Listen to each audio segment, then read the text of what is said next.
I am Julian Hayes, 32 years old. 2 years ago, I stood in the freezing, marble-paved driveway of a five-star mountain resort while my own brother humiliated me in front of our father, publicly mocking my bank account, my career, and my entire existence. While I was just trying to show up, extending an olive branch and trying to be a part of this family, my parents just stood there. They actually smiled as my brother laughed at me in front of dozens of wealthy guests and resort staff. But there was one massive, undeniable thing they didn't know. I wasn't just some struggling, desperate guy trying to keep up appearances to earn their love. I was the man whose proprietary technology was currently running the infrastructure of that entire luxury estate, and I had the legal documents sitting securely in my leather briefcase, completely ready to strip my brother of his fake corporate empire and trigger a massive corporate lawsuit. And now, 2 years later, they are the ones leaving desperate voicemails, begging for my forgiveness, and realizing their golden child is nothing but a fraud. Before I tell you exactly how I dismantled their perfect illusion brick by brick, hit that like button if you believe that karma always comes to collect its debts. And don't forget to let me know where you are watching from in the comments below. I read every single one of them. Now, let's go back to the moment the tables finally permanently turned. You know what the worst part about toxic family members is? They know exactly where to insert the knife because they are the ones who studied your anatomy. They know your insecurities because they installed them. The air up in the mountains that Friday afternoon was crisp and incredibly sharp, the kind of cold that immediately bites at your cheeks the second you step out of the vehicle. I pulled my fully restored vintage Porsche 911 up to the grand, sweeping entrance of the Silver Pines Resort.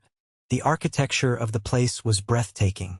It was a sprawling masterpiece of heavy, dark timber and massive, floor-to-ceiling glass panels that reflected the stunning snow-capped peaks surrounding the valley. It was the exact kind of high-end real estate my family loved to be seen in. The kind of place that screamed generational wealth, exclusive memberships, and hidden bank accounts. My father, Arthur Hayes, had rented out a massive, exclusive wing of the resort for what he pretentiously called the Hayes Family Legacy Retreat. He was the founder and CEO of Hayes Consulting, a man who treated his children not as human beings, but as corporate assets. In his mind, you were either a blue-chip stock paying high dividends to the family name, or you were a bad investment that needed to be liquidated. For my entire life, I was treated like the bad investment. I put the car in park, killed the engine, and handed my keys to the young valet who hurried over. That is exactly when I heard it. The slow, sarcastic, echoing clapping coming from the top of the stairs. I turned around to see my older brother, Tristan, walking down the sweeping stone steps. He was 34 years old, wearing a tailored, navy cashmere overcoat that probably cost more than the salary of the valet parking my car. Next to him was our father, looking as sharp, rigid, and severe as ever. Clinging to Tristan's arm was his wife, Vanessa.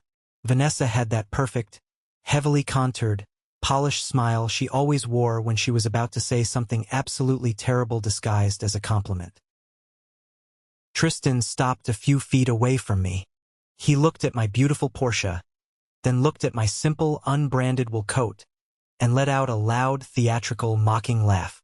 "Well, well, well," Tristan sneered, his voice loud enough for the arriving guests to hear. "I didn't know they let rental cars onto the property, Julian. Did you have to drain your entire checking account and max out your credit cards just to look presentable for the weekend? You know there's no shame in taking the bus." My father did not step in. My father did not correct him. My father just adjusted his expensive watch, let out a heavy sigh, and gave me a look of pure, unadulterated disappointment. He shook his head slowly. "Julian, why do you always have to be so flashy with things you clearly cannot afford? This weekend is about serious business and family legacy, not your little pretending games." Tristan took a step closer, invading my personal space, the smell of his expensive cologne practically suffocating. He pointed a perfectly manicured finger at my chest. "You can't possibly afford this lifestyle, little brother. Playing pretend and trying to act like you belong in our tax bracket is just embarrassing the family name. We all know you're scraping by." I looked right into Tristan's eyes. I did not raise my voice. I did not clench my fists. I did not get angry. I just stood there, letting the cold wind whip around us, staring at a man who was entirely built of hollow arrogance.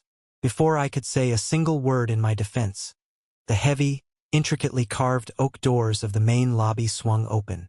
Mr. Vance, the general manager of the resort, stepped out quickly.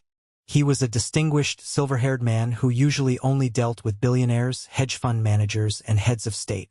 He walked straight past my father. He walked straight past Tristan and Vanessa.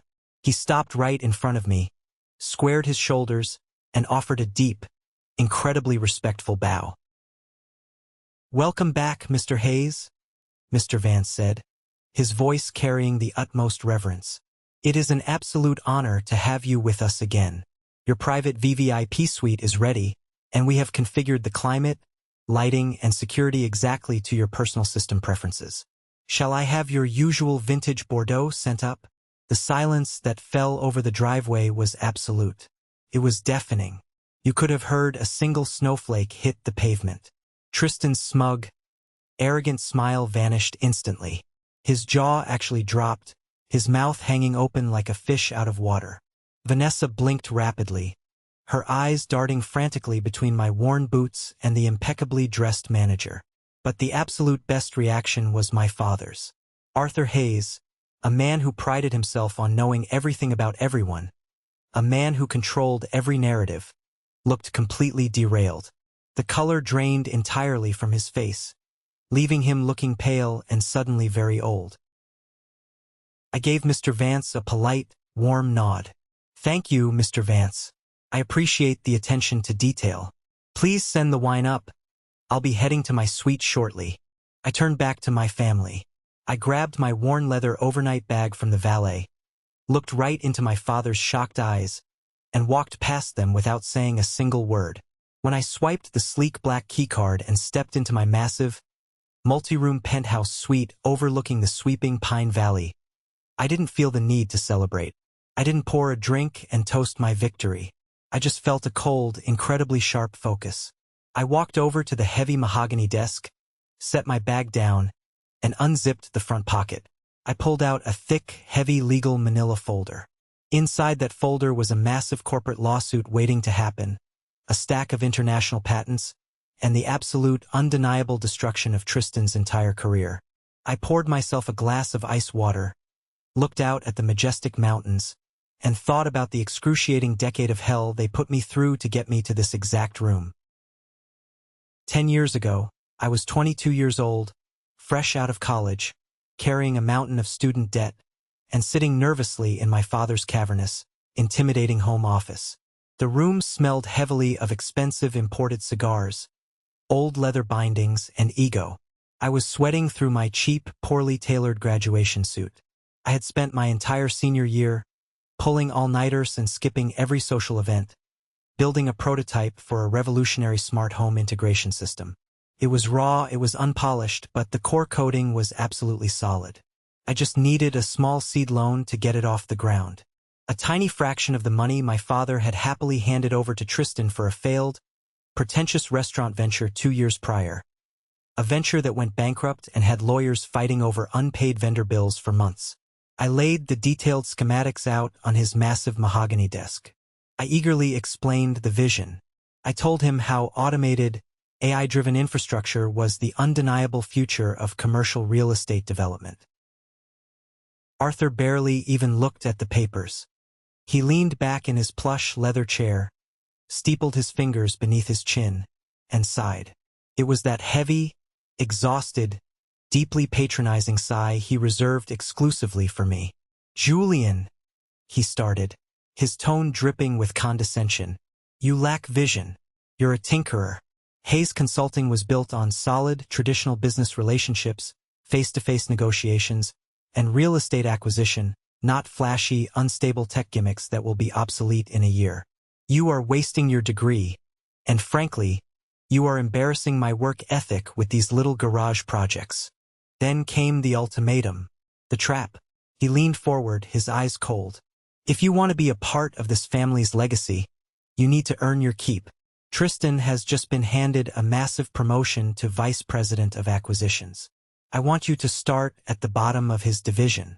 You'll be his data entry clerk. You will manage his spreadsheets, organize his files, and learn how a real business operates under his guidance. He wanted me to be a glorified secretary for the brother who used to pay other kids to do his high school homework because he was too busy partying. He wanted to subjugate me, to keep me firmly beneath Tristan's heel so the family hierarchy remained perfectly intact. I looked at the blueprints I had poured my soul into. I gathered them up, placed them back in my cheap folder, and politely declined. I told him I believed in my product, and I believed in myself. The backlash was swift and ruthless. That very weekend, my mother, Eleanor, invited me to her exclusive country club for brunch. I was naive enough to think she was going to support me, maybe slip me a check or offer some maternal encouragement. I was a fool. Over a plate of overpriced eggs Benedict, she reached across the pristine white tablecloth and patted my hand. She used her soft, melodic, upper-crust society voice to deliver the most venomous, soul-crushing words I had ever heard. "Julian, darling," she cooed, her eyes devoid of any warmth. "You need to stop this pathetic competition with Tristan. It's embarrassing for all of us. Tristan is the face of the family. He has the charisma, the looks, the pedigree. He is meant to lead. Your presence, well, your little rebellions are just a distraction. You need to learn to accept your place in the background. We spent so much on your college fund, sacrificing our own comfort, and this is how you repay us? By refusing to support your own blood." She spoke about sacrificing their comfort as if they were scraping by on a minimum wage salary, desperately trying to keep the lights on instead of pulling in millions of dollars a year, maxing out their 401ks, and debating which European country to buy a summer home in. I realized right then, sitting under the crystal chandeliers of that dining room, that my family did not want a second son. They wanted a backup generator. And when I absolutely refused to be plugged into Tristan's machine to power his ego, they permanently cut the cord. I was quietly uninvited from Thanksgiving dinners. I was left off the family group chats regarding my grandmother's funeral arrangements until the very last minute. They quietly, methodically erased me from their narrative. So I disappeared. I embraced the ghost they wanted me to be.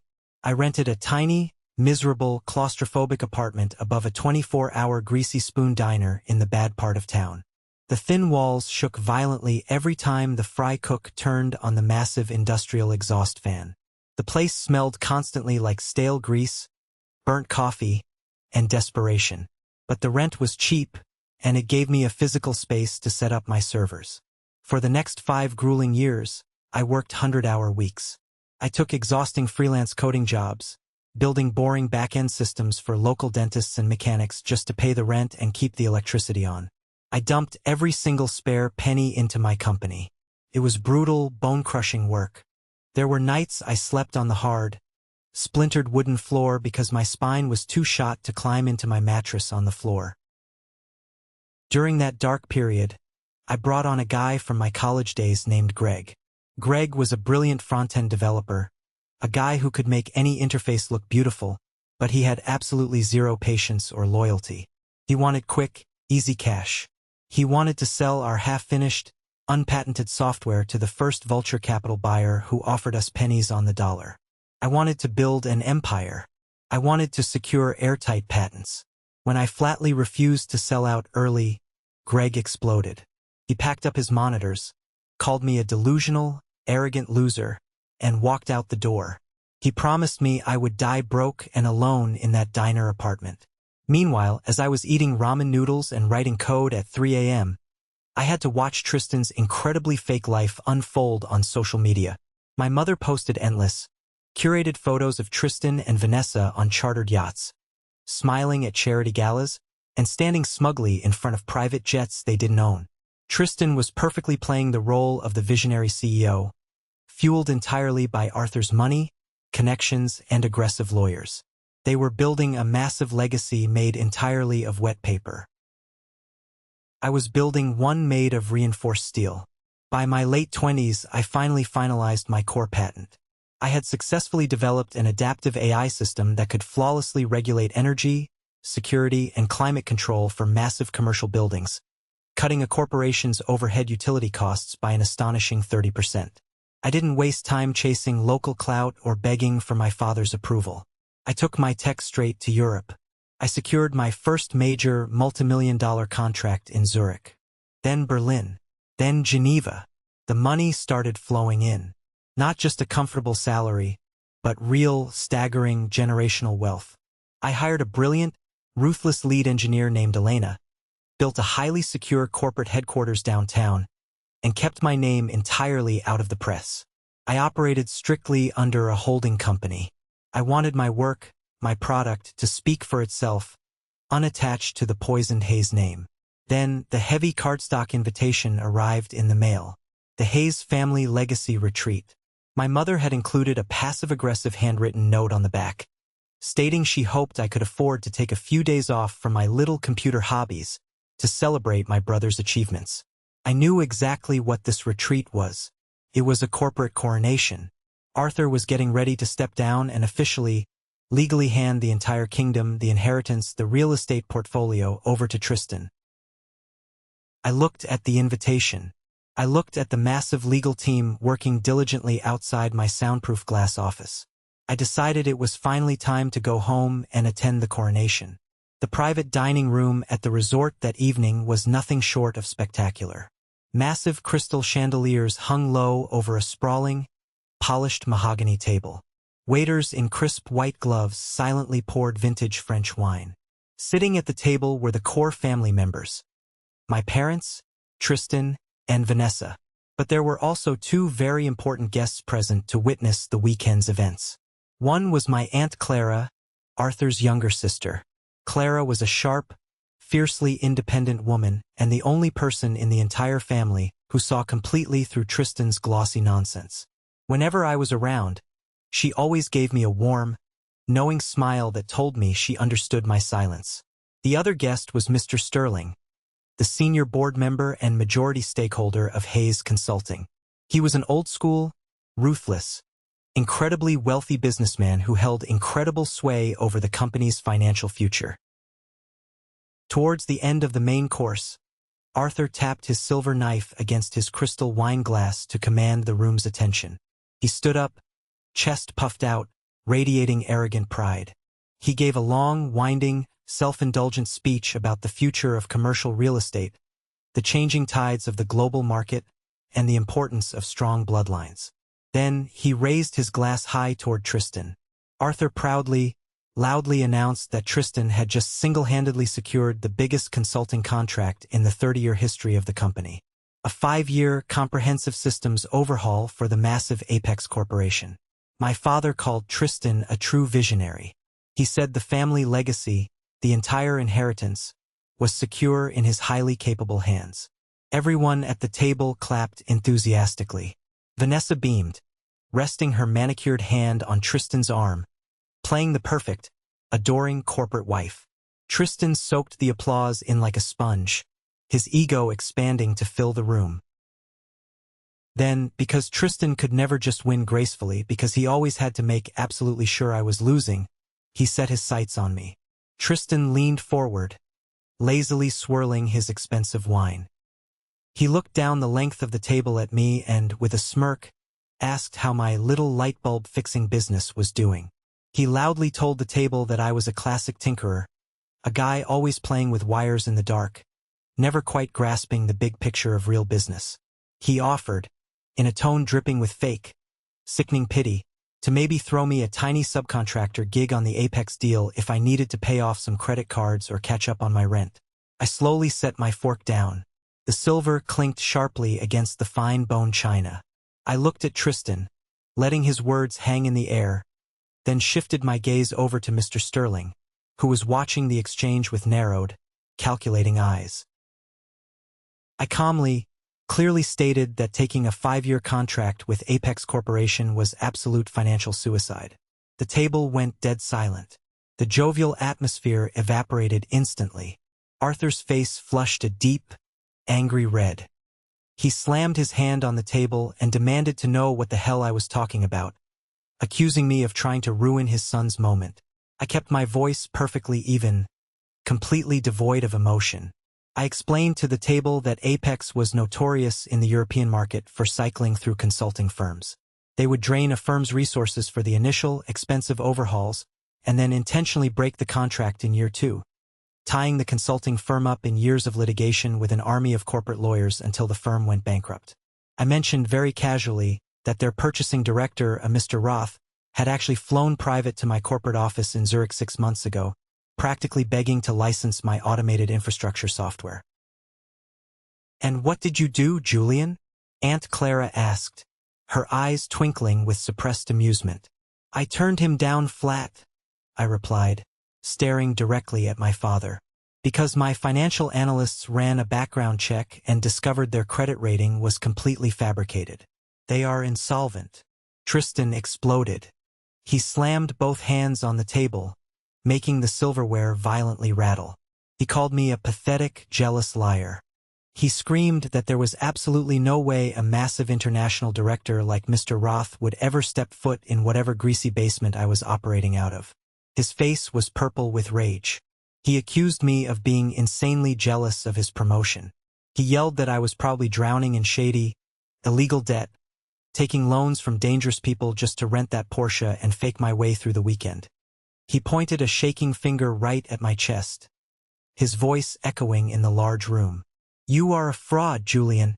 You can't possibly afford this lifestyle. Your entire existence is a pathetic lie designed to make you feel better about being a failure." I did not yell back. I did not defend myself with words. I simply reached into the inside breast pocket of my tailored blazer. I pulled out a thick, heavy, cream-colored envelope bearing the imposing wax seal of one of the largest, most ruthless Swiss investment banks in the world.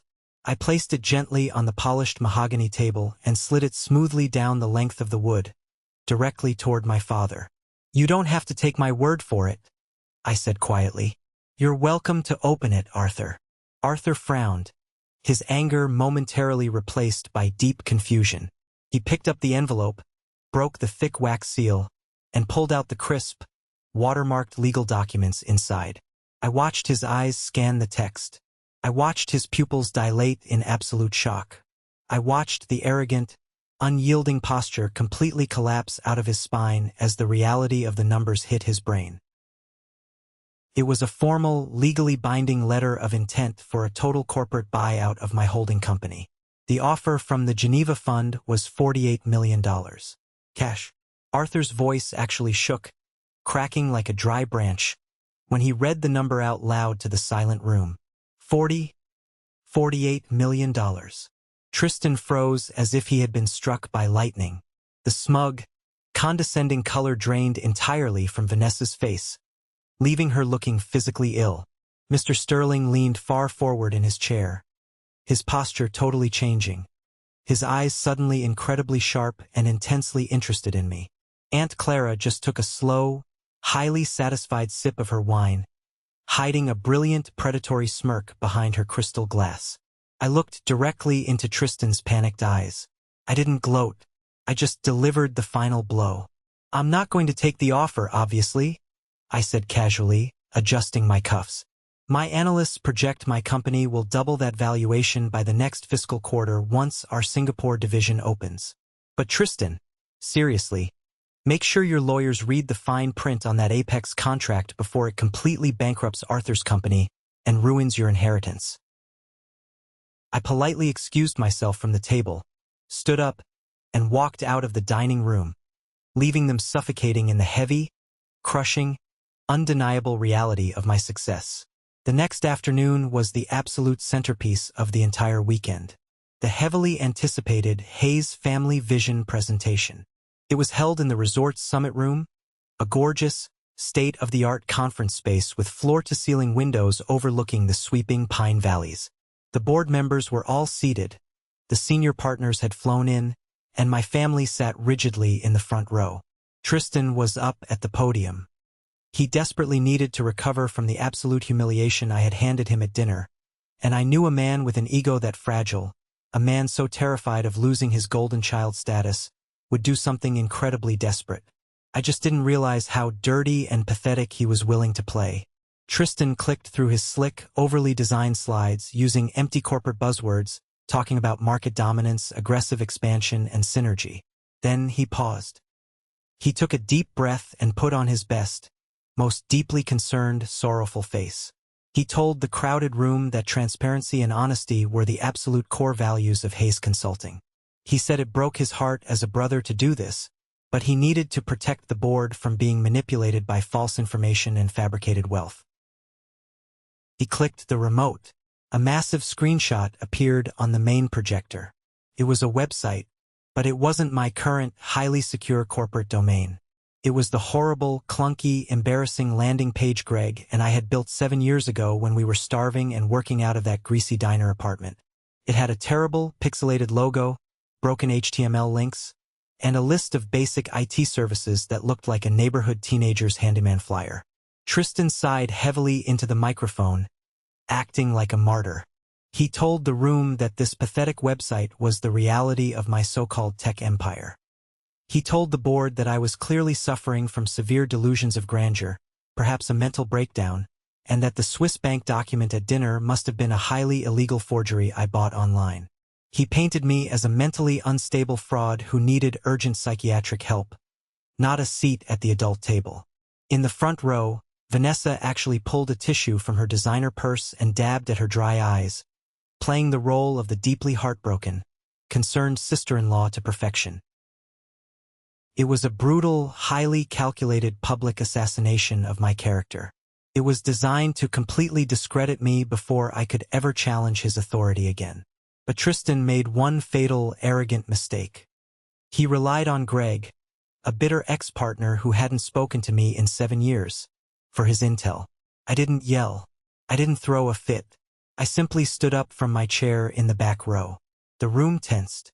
Mr. Sterling turned his chair entirely around to watch me, his eyes calculating. I walked straight down the center aisle, my footsteps echoing in the quiet room, right up to the podium. Tristan tried to block me with his body, his face flushed, but I didn't even look at him.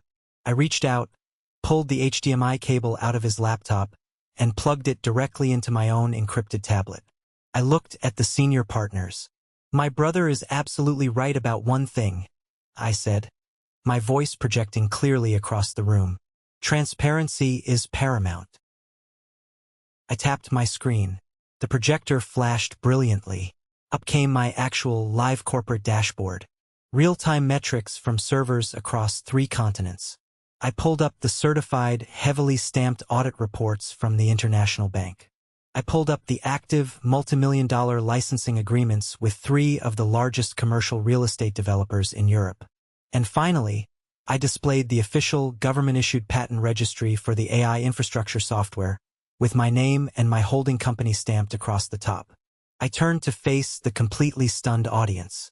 I explained that the website Tristan just showed them was a defunct domain from 7 years ago, sold to him by a bitter ex-partner for a few $1,000s.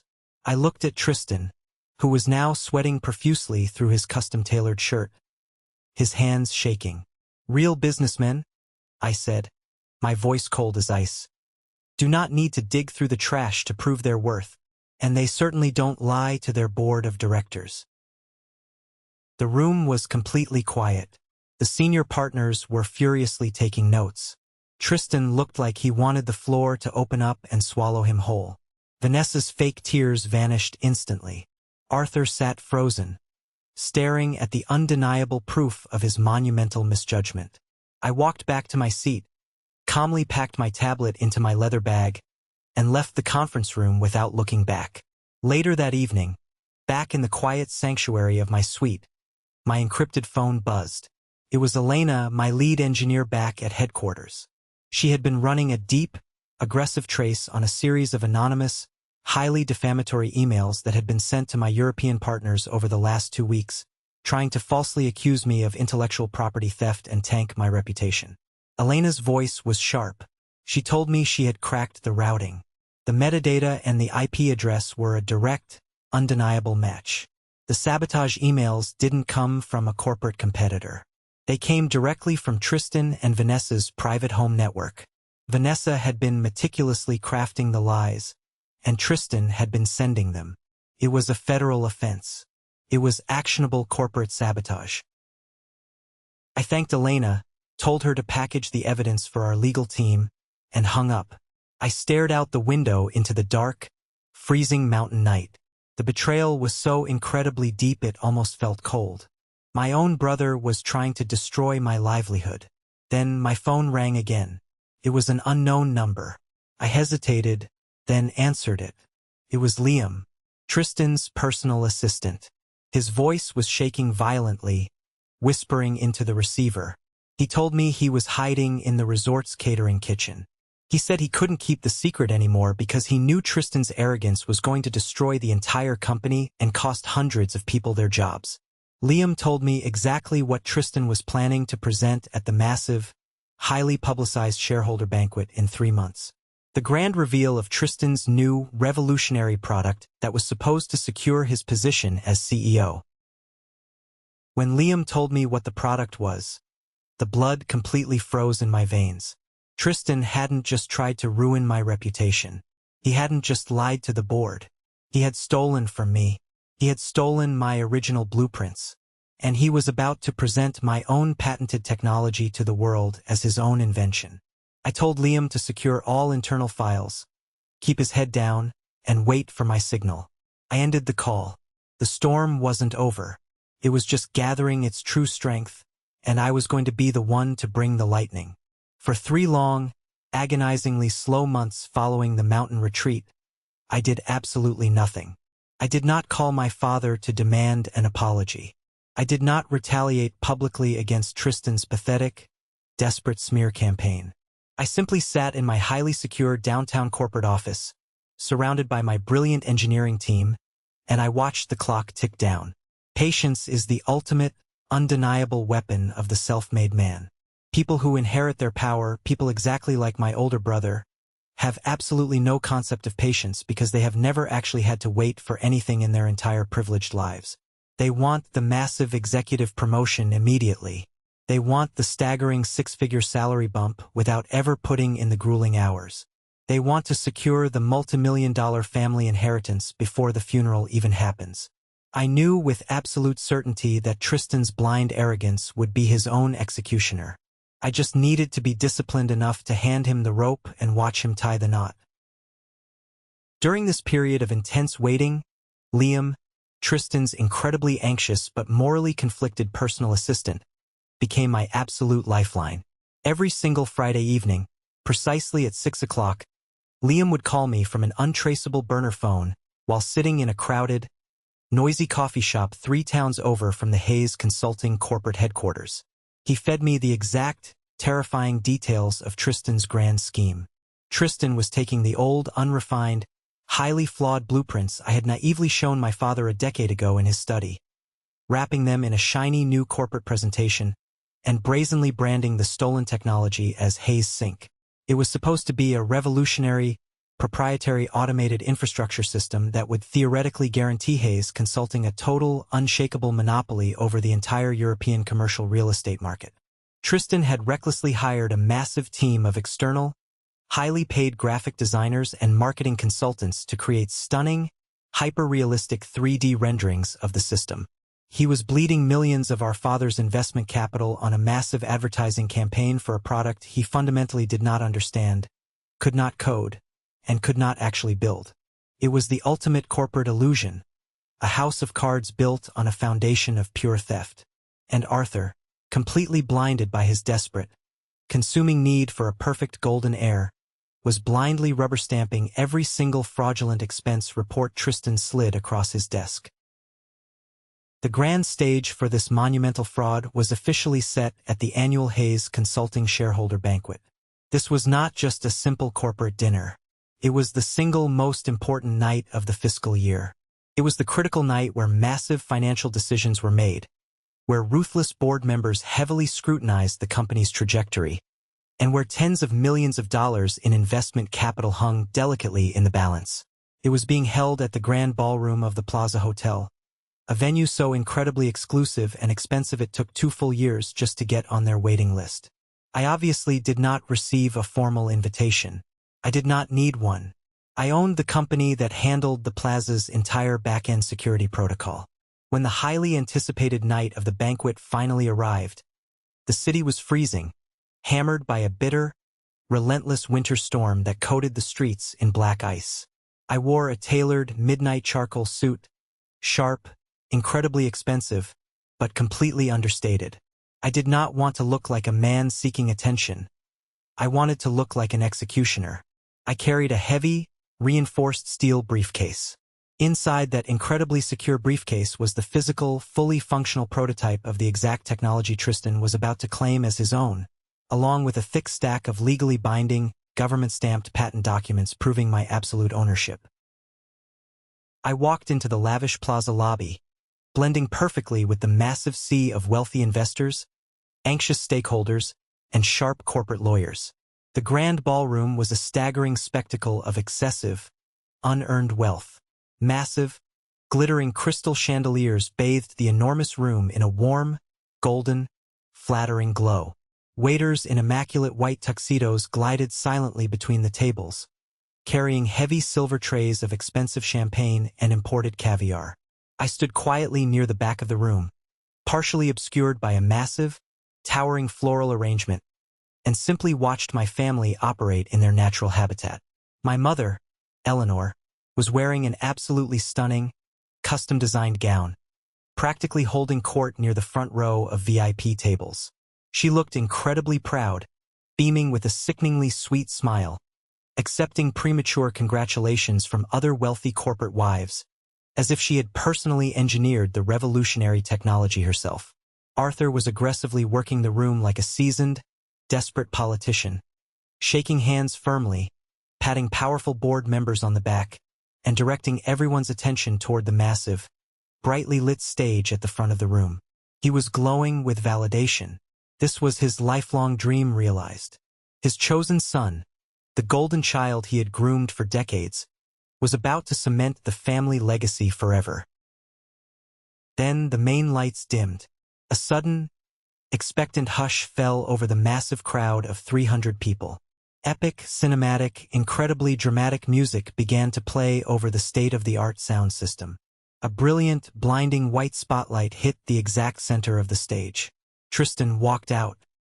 He was dressed flawlessly in a custom tuxedo, exuding a practiced, completely manufactured confidence that hid the absolute void of talent underneath. He held a sleek, wireless presentation clicker in his right hand. Vanessa sat perfectly postured in the front row, clapping louder and harder than anyone else in the building. A look of fierce, unadulterated, greedy triumph plastered on her heavily made-up face. She was already mentally spending the money. Tristan took a deep, theatrical breath, looking out over the vast sea of wealthy investors. He began his presentation. He spoke beautifully. I will always give him that one singular credit. He knew exactly how to perform for an audience. He talked passionately about the rapidly evolving landscape of global real estate, the urgent, pressing need for sustainable commercial infrastructure, and the heavy responsibility of Hayes Consulting to boldly lead the industry into the 21st century. For 30 incredible years, my father built this magnificent company on unwavering trust, strong relationships, and incredibly solid foundations. Tristan projected to the crowd, his voice echoing perfectly through the silent room. But the foundation of tomorrow requires bold innovation. It requires a system that actively thinks, rapidly adapts, and fiercely protects our massive investments.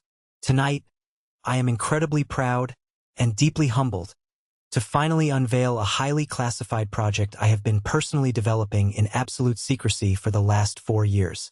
A project that will completely redefine our entire industry.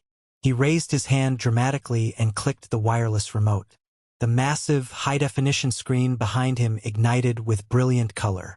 A flawless, incredibly detailed 3D rendering of a central processing hub appeared, rotating slowly to show every angle.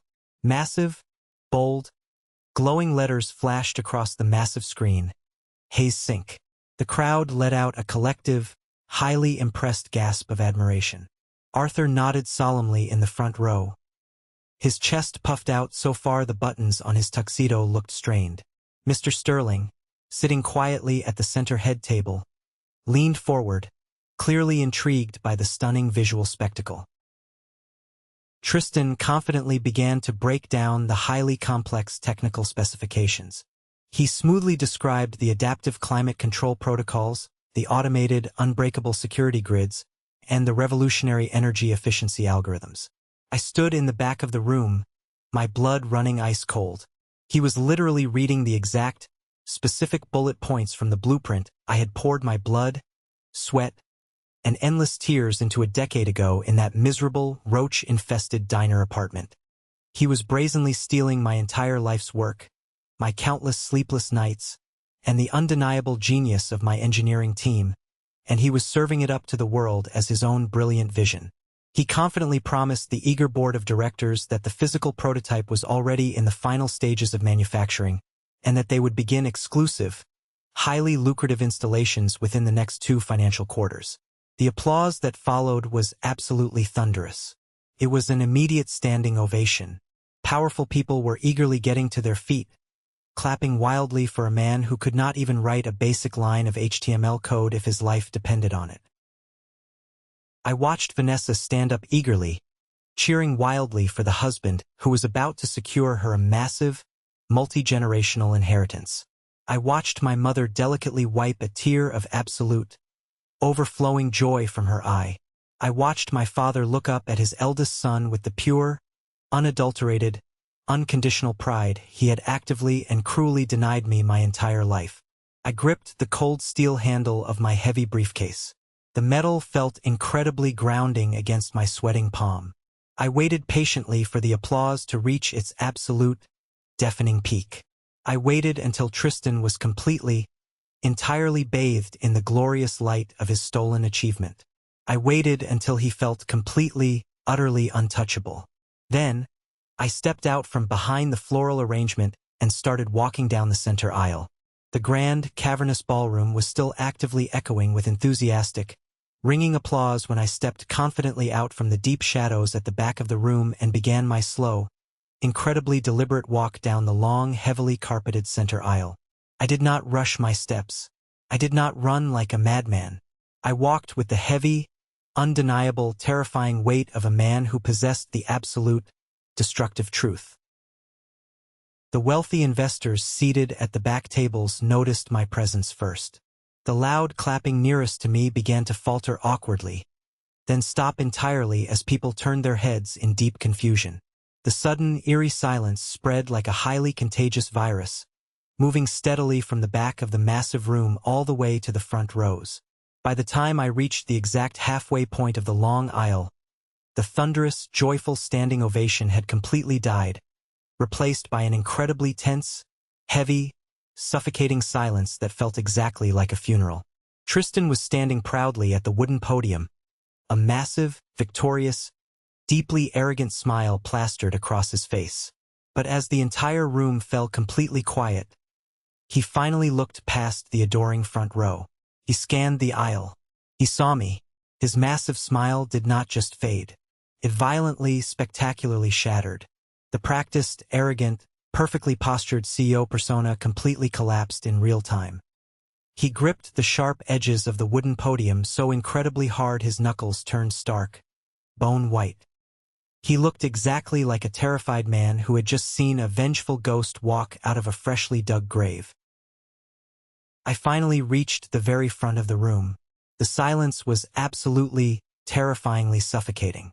300 pairs of highly influential eyes were locked directly on me, waiting for the impending disaster. I looked directly at Arthur, who had half risen from his expensive seat, his aging face twisting rapidly into a horrible mask of sudden panic and furious outrage.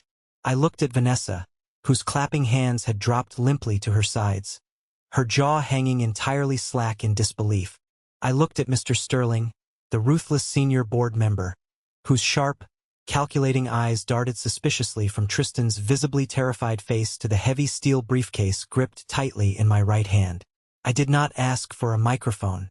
I simply projected my voice, making it sharp, deep, and clear as broken glass, sending it ringing across the completely silent ballroom. "Excuse me," I announced, my voice easily cutting through the heavy, tense air. "I sincerely apologize for the sudden interruption to this lovely evening, but there has been a monumental, highly illegal mistake in tonight's presentation." Arthur finally found his voice, breaking through his shock. He stepped aggressively forward, his face flushed a deep, dangerous crimson with absolute rage, pointing a violently shaking finger directly at my chest. "Julian, how absolutely dare you? Security, get this man out of here immediately. You are ruining your brother's most important night. You are trying to ruin this entire company out of sheer, pathetic jealousy." Two massive, heavily built hotel security guards immediately began moving rapidly down the side aisles toward me. But Mr. Sterling suddenly raised a single, highly authoritative hand from the head table. The guards froze instantly in their tracks. Mr. Sterling was the money. Mr. Sterling possessed the real, undeniable power in this room, not my father. "Let the young man speak, Arthur," Mr. Sterling commanded, his deep voice rumbling like distant thunder. "If he has a legitimate concern regarding the proprietary technology we are about to invest tens of millions of dollars into, I absolutely want to hear it before I sign a single check." Arthur swallowed incredibly hard, looking physically ill and suddenly very weak. He sank slowly back into his chair, glaring daggers at me. I stepped calmly up the short, carpeted staircase onto the massive stage. Tristan physically backed away from me in sheer terror, retreating step by step until his back hit the giant projection screen displaying the stolen design. He looked incredibly small. I walked directly to the center of the brightly lit stage. I set the heavy steel briefcase down firmly on the polished wooden floor. I snapped the reinforced metal locks open. The sharp, mechanical sound echoed loudly in the painfully quiet room. I slowly opened the heavy lid. I reached inside and pulled out a sleek, incredibly heavy, fully functional, beautifully engineered physical processing hub. It was the exact, undeniable physical manifestation of the 3D rendering currently glowing brightly on the massive screen directly behind us. The only distinct difference was the heavy, deeply engraved metal authentication plate bolted securely to the front of my device. I held the heavy piece of hardware high in the air for the entire room to clearly see. "This," I stated, my voice ringing with absolute, unshakable authority, "is the adaptive infrastructure hub my brother just spent 20 minutes passionately describing to you. It is entirely flawless. It is completely revolutionary. And it is completely, legally, and undeniably mine." The collective gasp from the massive audience was intensely audible. Furious whispers erupted across the room like a sudden wildfire. Tristan began to stammer loudly, a pathetic, desperate, whining sound. He's lying. That's a fake. It's a cheap prop. He bought it online to humiliate me. Arthur, tell them he's clinically crazy. Get him out of here." I ignored his pathetic whining entirely. I reached back into the secure briefcase and pulled out a thick, heavy stack of heavily bound, notarized legal documents. I walked directly over to the very edge of the stage, standing right above Mr. Sterling's VIP table. I looked the senior board member directly and fearlessly in the eye. "Mr. Sterling, you are a highly experienced man who deeply understands the absolutely devastating financial consequences of a massive corporate lawsuit. What I hold in my hand right now is United States Patent Number 847B, fully filed, vetted, and secured by my private holding company over 3 entire years ago. Alongside it are the massive international patents legally secured in Zurich, Berlin, and Geneva." I handed the thick, heavy stack of verified documents down to Mr. Sterling. He took them eagerly, immediately whipping out his expensive reading glasses and turning on the small table lamp to inspect them.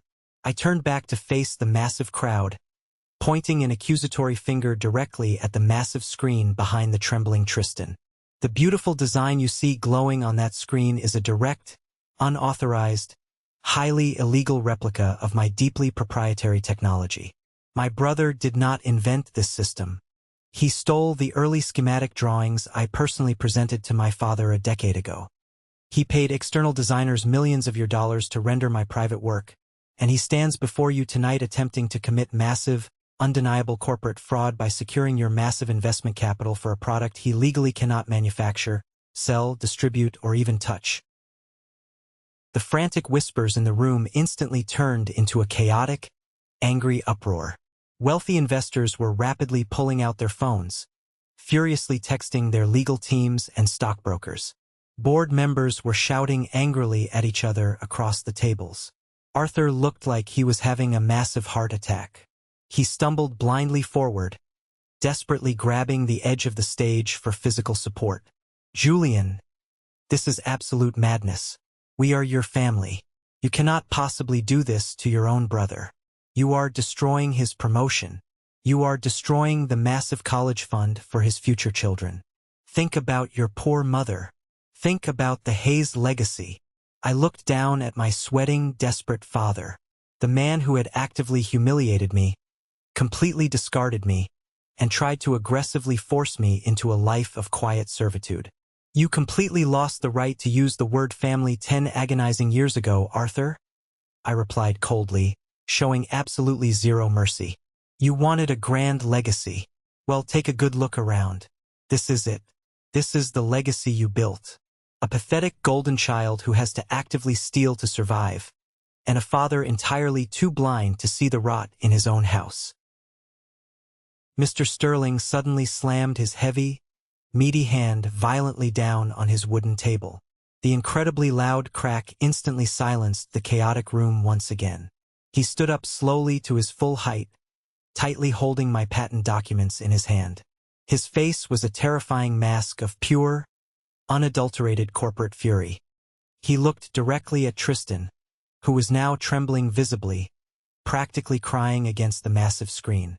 The patent numbers on these legal documents matched the serial codes engraved on the physical prototype perfectly, Mr. Sterling announced, his deep voice echoing with absolute, terrifying finality. He slowly turned his furious, terrifying gaze to Arthur. Arthur, your golden son has just aggressively exposed this entire firm to a multimillion-dollar intellectual property lawsuit that will bankrupt us all. He blatantly lied to the board. He lied to the shareholders. Tristan desperately tried to speak, hot tears of pure panic welling in his wide eyes. Mr. Sterling, sir, please, I can explain everything. It was just a simple misunderstanding of the licensing protocols. Shut your damn mouth, boy, Mr. Sterling roared, his voice shaking the crystal chandeliers, shutting Tristan down instantly. The senior board member turned his attention to the rest of the shocked room. This fraudulent presentation is over. The board of directors will immediately convene an emergency session in the penthouse suite. The grand, perfect illusion was completely, permanently shattered. The great, untouchable Hayes legacy had just burned entirely to the ground in front of 300 highly influential witnesses. I calmly picked up my physical prototype, securely locked my steel briefcase, and walked off the stage. I had completely won. The immediate, chaotic aftermath of the ruined banquet was a scene of absolute, spectacular corporate carnage. The grand ballroom emptied in record time as wealthy, terrified investors fled the room like rats from a sinking ship, absolutely terrified of being legally associated with a massive, highly public intellectual property scandal. The only people left in the massive, echoing space were the confused hotel cleanup crew and my shattered family, who were currently huddled together in the private VIP holding room located directly behind the main stage. I did not immediately leave the building. I walked calmly into that holding room, setting my heavy steel briefcase loudly on the expensive glass coffee table. Tristan was sitting completely collapsed on a plush velvet sofa, his head buried deep in his hands, completely hyperventilating, struggling to pull air into his lungs. Vanessa was pacing the carpeted floor like a caged, terrified animal, her face totally pale, frantically dialing her personal lawyer on her cell phone. The absolute reality of losing her incredible, luxurious lifestyle, her guaranteed massive inheritance, and her elite social status was hitting her system like a speeding freight train. Eleanor was weeping loudly and openly, desperately dabbing her ruined makeup with a soaked silk handkerchief. Arthur stood silently by the large window, staring blankly out at the freezing, unforgiving city. He looked at least 20 years older than he had an hour ago. The arrogant, untouchable titan of industry was completely gone, rapidly replaced by a broken, terrified, pathetic old man currently facing the absolute destruction of his life's work. Eleanor saw me enter and immediately rushed toward me, aggressively grabbing the lapels of my expensive coat. Her hot, messy tears actively stained my expensive wool. "Julian, please, I am begging you," she pleaded, her voice cracking horribly, completely discarding her carefully cultivated upper-crust persona. "Please, you have to withdraw those patent documents. You have to go upstairs and tell Mr. Sterling it was just a huge mistake, a joint family venture gone wrong. If you file this massive lawsuit, Tristan will go to a federal prison. He'll lose absolutely everything. You are brothers. You share the exact same blood. You cannot destroy him." I gently, but incredibly firmly, removed her shaking hands from my coat. I stepped back deliberately, creating a massive physical boundary between us. Sharing blood does not magically give you a free, unlimited pass to commit federal fraud, Mother, I stated calmly, my voice totally level. And it certainly doesn't excuse a full decade of relentless psychological abuse. Tristan made his own choice the very moment he decided to steal my life's work to feed his pathetic, insatiable ego. Vanessa aggressively stopped pacing and turned violently on me, her eyes flashing with desperate, toxic venom. "You planned this entire thing. You waited until the absolute biggest night of his entire life to completely ruin him in public. You're an absolute monster, Julian." I let out a harsh, incredibly bitter laugh that held absolutely no humor. I reached into my inside jacket pocket and pulled out a single, heavily encrypted black flash drive. I tossed it carelessly onto the glass table. It landed with a sharp, echoing clack. "You really want to talk about monsters, Vanessa?" I asked, staring her down until she physically shrank back. "That drive contains the complete, legally verified metadata trace of the anonymous, highly defamatory sabotage emails you sent to my European partners 3 months ago. The exact emails attempting to completely ruin my reputation and aggressively destroy my business. The IP address traces directly, undeniably back to your private home network. I have the exact timestamps. I have the drafted text files Elena pulled directly from your unsecured server." Vanessa physically recoiled as if she had been slapped, instantly covering her mouth with her shaking hand. Tristan looked up from the sofa, his eyes widening in fresh, absolute terror at this new revelation. "That is a massive federal cybercrime," I continued, my voice entirely devoid of any human mercy.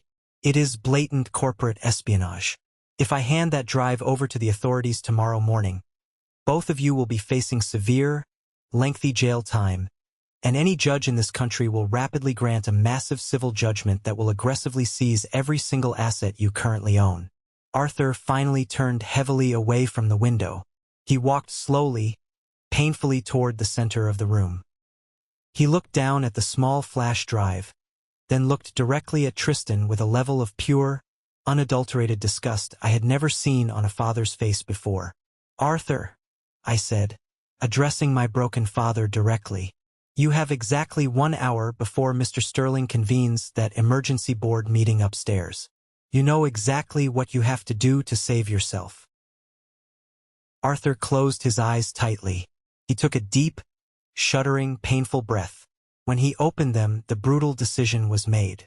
He was a ruthless businessman first, and a father second. To save the dying company, he had to aggressively amputate the highly infected limb. "Tristan," Arthur said, his voice completely dead and hollow, "you are officially, permanently suspended from Hayes Consulting, effective immediately. You will surrender your company keys, your corporate credit accounts, and your access badges to building security tonight before you leave. Tomorrow morning, you will sign a formal resignation letter citing severe, sudden health issues." Tristan let out a pathetic, guttural wail, physically falling off the sofa onto his knees. "Dad, no, please, I'm your son. I'm the chosen heir. I was doing it for the family. You are a massive legal liability. Arthur roared, the last terrifying remnants of his old strength flaring up. You stole. You lied to the board. You nearly cost me my entire company and my entire fortune. Arthur turned slowly back to me. His eyes were wide and desperately pleading. He practically crawled toward me, his hands reaching out. Julian, son, you have completely proven yourself to me. You are absolutely brilliant. You built a massive empire from absolutely nothing. Let's merge the companies. Bring your incredible technology into Hayes Consulting. We will rebrand everything. You will be the sole, undisputed CEO. The entire legacy will be yours to control. Just please, I am begging you, drop the lawsuit. It was the exact, specific offer I had desperately dreamed of hearing when I was 22 years old. It was the ultimate, final validation. The kingdom was finally mine for the taking. I looked at my desperate father. I searched my soul, and I felt absolutely nothing. No lingering anger, no triumphant joy, just an overwhelming sense of profound, quiet peace. No, Arthur, I said quietly, firmly. Arthur looked completely stunned, as if I had shot him. What? Why? It's everything you ever wanted from me. I picked up my steel briefcase. I looked deeply at my weeping mother, my utterly ruined brother on his knees, and my broken, pathetic father. Because 10 years ago, your grand legacy had absolutely no room for me, I said, my voice perfectly steady and confident. And looking closely at what your legacy has actually become, I have absolutely no room for it in my life. Have your lawyers contact my legal team regarding a massive financial settlement for the IP theft. Do not ever attempt to call me again. I turned my back on my toxic family forever. I walked out of the VIP holding room, strode through the completely empty, incredibly silent grand ballroom, and walked out into the freezing winter night. I calmly handed my ticket to the valet, got comfortably into my warm Porsche, and drove far away from the smoking wreckage of their lives without checking the rearview mirror a single time. One full, incredibly peaceful year has passed since the explosive night the Hayes legacy completely imploded in that grand ballroom. When you finally find the immense courage to cut the highly toxic, cancerous tissue entirely out of your life, the speed at which you begin to heal is truly miraculous. The universe has an incredibly satisfying, almost poetic way of balancing the scales of justice, and the absolute, undeniable reality of their miserable new lives is something they are forced to wake up and face every single morning. Tristan did not go to federal prison. After intense negotiation, I agreed to a quiet, incredibly expensive corporate settlement with the board of Hayes Consulting to keep the criminal matter out of the public courts, mostly to generously spare Aunt Clara the massive public embarrassment. However, the severe internal consequences were absolutely devastating for my brother. The furious board of directors aggressively stripped Tristan of all his accumulated equity and shares. He was permanently, legally banned from ever holding an executive position within the industry again. Today, the former golden child works incredibly long hours in a tiny, windowless, poorly ventilated office in the damp basement of a minor logistics firm owned by an old, pitying friend of Arthur's. He answers angry phone calls and files basic shipping reports all day. His new salary is a tiny, pathetic fraction of his former lavish lifestyle, barely enough to cover his basic living expenses. Vanessa, entirely predictably, did not stick around for the depressing poverty tour.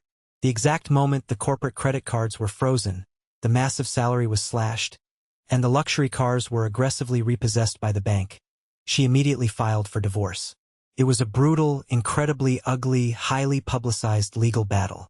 Because Tristan had foolishly signed a poorly drafted, legally weak prenuptial agreement years ago, Vanessa's highly aggressive divorce lawyer managed to secure nearly half of his remaining personal assets in the final settlement. There were no children involved in the marriage, thank God, so there was no messy, traumatizing custody battle over kids, but she essentially left him entirely financially ruined and completely alone in a cheap apartment. As for the infamous, highly touted Apex Corporation contract that Tristan had so proudly championed at that disastrous dinner, Exactly as my analysts and I had predicted, Apex aggressively broke the contract early in the second year, outright refusing to pay out the final tens of millions of dollars. They falsely cited incomplete deliverables and poor management. Mr. Roth, the arrogant purchasing director who had previously begged for my superior technology, was unceremoniously fired amidst a massive internal auditing scandal.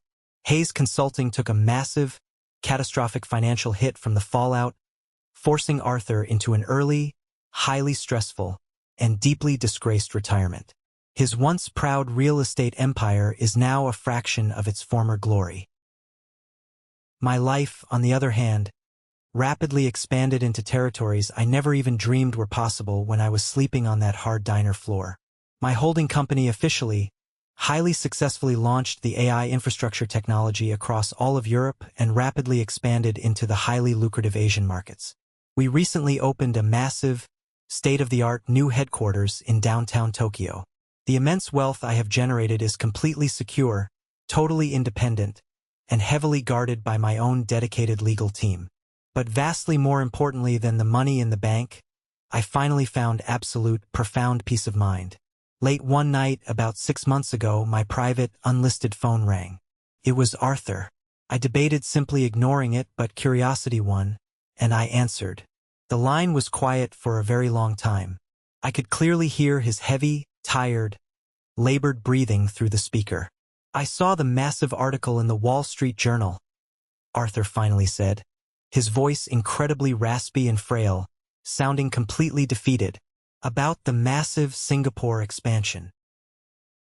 "Yes," I replied simply, offering absolutely nothing else to the conversation. "You built something truly incredible, Julian," he whispered. It sounded like forcing the words out physically hurt his throat. "You did well. You did very, very well." He didn't explicitly apologize for the abuse. He didn't ask for my forgiveness. He just offered the absolute final validation I had spent my entire youth desperately starving for. I waited quietly for the old, familiar feelings to rush in. The desperate, pathetic need for his fatherly approval. The intense desire to scream at him for all the lost, painful years. But absolutely nothing came. The emotional well was completely, entirely dry. "Thank you, Arthur," I said calmly, feeling absolutely nothing but closure. "Goodbye." I hung up the phone and permanently blocked the number from my device. I realized with absolute clarity in that exact moment that his validation meant absolutely nothing to me anymore. I didn't need him to tell me I was successful.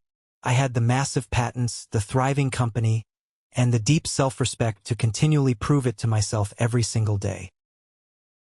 Last week, Aunt Clara came to visit my stunning new penthouse office.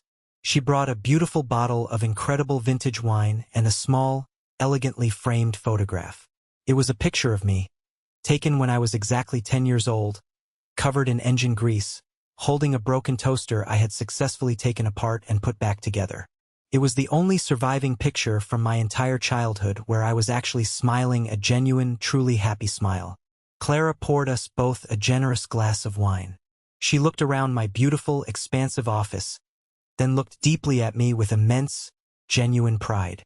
"You know, Julian," she said softly, holding her glass, "the absolute hardest lesson anyone can ever learn in this life is that sometimes the family you are accidentally born into is just a biological accident. True family, the people who actually, truly matter, are the ones who respect your boundaries, celebrate your unique mind, and love you fiercely when you have absolutely nothing to offer them but yourself." She was entirely, undeniably right. I had spent so incredibly long trying desperately to fit into a rigid mold that was actively crushing my spirit. I falsely thought that enduring the constant disrespect was just the mandatory price of admission for their conditional love. It wasn't until I bravely walked away, until I set an ironclad boundary and fiercely protected my own energy, that I truly discovered my actual, meaningful purpose. My purpose wasn't to be a secondary, forgotten character in Tristan's fake, glamorous life. It was to be the master architect of my own incredible reality. Let's pause for a moment. Thank you for staying with me this far. You're truly amazing. Please help me by liking the video and commenting the number 1 below so I know you've been here with me until this point. This not only helps more people discover this story, but also lets me know that my experiences mean something to someone. Your support is the greatest motivation for me to keep sharing the rest of this journey. To anyone out there watching this video right now, especially if you have spent agonizing decades pouring your heart and soul into a toxic family that only views you as a minor inconvenience or a convenient tool to be used, please hear my words carefully. You absolutely do not owe your precious sanity to people who repeatedly disrespect your clear boundaries. You do not owe blind loyalty to people who fiercely protect your abusers. Walking away is never a sign of weakness. It is the ultimate, powerful declaration of your own immense, undeniable value. Have you ever faced something incredibly similar with your own family? Have you ever had to bravely walk away from highly toxic relatives to aggressively protect your own future and mental health? Share your personal story in the comments below, and don't forget to like and subscribe so you don't miss the next journey. Until next time, keep aggressively building your own legacy in absolute silence, and let your massive success make all the noise.